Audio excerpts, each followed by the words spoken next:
सभी बहन भाइयों को नमस्कार। आज हम चर्चा करते हैं राहुल भैया की अडानी से नाराज़गी की। राहुल भैया, क्या बात हो गई है? भारत के एक जाने माने उद्योगपति अडानी से आप इतने नाराज़ क्यों हैं? आपको तो मौका मिलते ही उसके पीछे झूम जाते हो।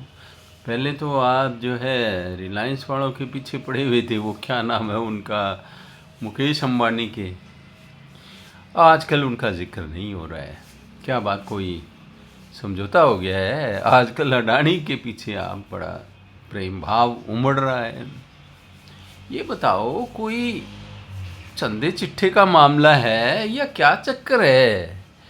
एक अमेरिकन न्यायालय, जो भी कोई बहुत बड़ा न्यायालय नहीं है, एक डिस्ट्रिक्ट लेवल का कोर्ट कोई निर्णय देता है, उस पे आप इतने नाचने कूदने लग गए। ऐसे तो आप भी जमानत पे घूम रहे हैं, आपके खिलाफ भी कुछ केसेस इंतज़ार कर रहे हैं।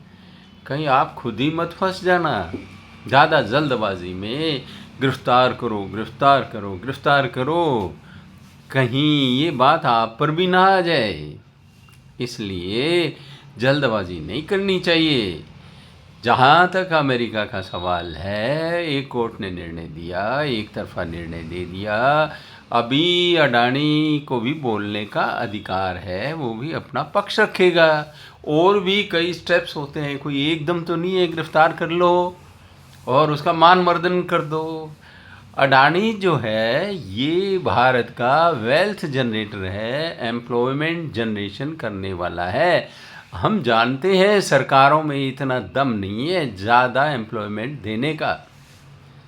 केवल 1-2% ही एम्प्लॉयमेंट सरकारों में पैदा होता होगा, बाकी तो प्राइवेट सेक्टर में ही होता है। और प्राइवेट सेक्टर के वेल्थ जनरेटर और एम्प्लॉयमेंट देने वाले लोगों से इतना चिढ़ना अच्छा नहीं है।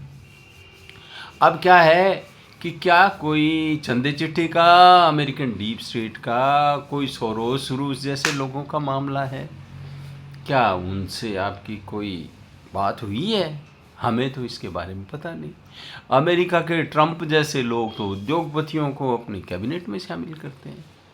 वो क्या है, एलन मस्क है, क्या नाम है उनका, उनको शामिल किया है और उनको बड़ा महत्व देते हैं, बड़ी इज्जत करते हैं।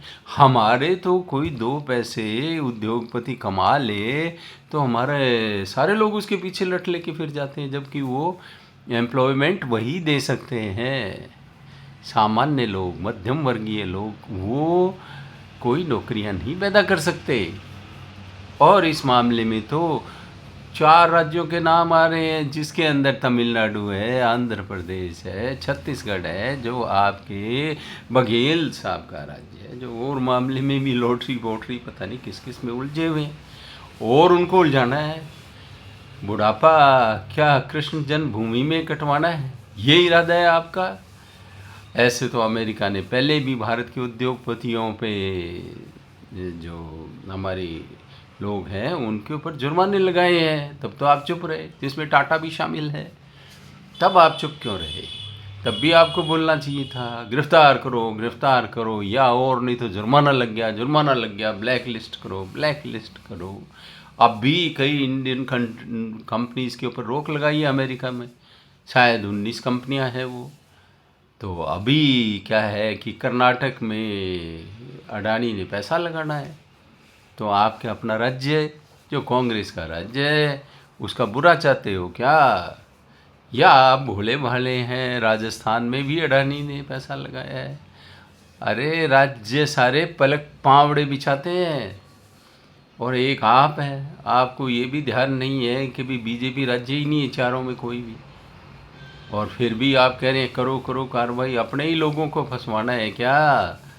तो अडानी के इतना पीछा अच्छा नहीं होता। कोई मामला है तो मिल बैठ के सलटा लो, बात कर लो। कोई जैसे अंबानी से कोई आपने कर लिया, कोई बात होगी आपकी, तो देश का बुरा तो नहीं होना चाहिए ना। फिर प्रधानमंत्री तक को गिरफ्तार करने की बात, ऐसे भी पहले भी प्रधानमंत्री गिरफ्तार हुए हैं, कोई बात नहीं है। वैसे तो कोई गिरफ्तारी कोई बात नहीं है, जैसे आप बचे फिर रहे हैं जमानत से, आपका नंबर भी आ सकता है। गिरफ्तारी को इतना बुरा नहीं मानना चाहिए, लेकिन फिर भी आपको धैर्यवान बनना चाहिए। आप प्रतिपक्ष के नेता हैं और एक शतरंज की चाल चलने से पहले 5-7 चालें सोच के चला करो कि वो उल्टी ना पड़ जाएं। तो आप लोगों से मैंने ये चर्चा की, आप लोगों ने सुना, इसके लिए धन्यवाद। लाइक, शेयर और सब्सक्राइब कर दिया करो भैया, ताकि अपनी बातचीत चलती रहे, वरना निराशा होती है और निराशा में फिर इतने ढंग से बातचीत होती नहीं है। बातचीत तो मैंने करते ही रहना है और आपने सुनते ही रहना है, सुनते ही रहना है। कारण ये है कि बातचीत से ही तो बात बनती है। तो पुनः धन्यवाद और ज़्यादा से ज़्यादा पहुंचाया करो लोगों में, ठीक है, थैंक यू।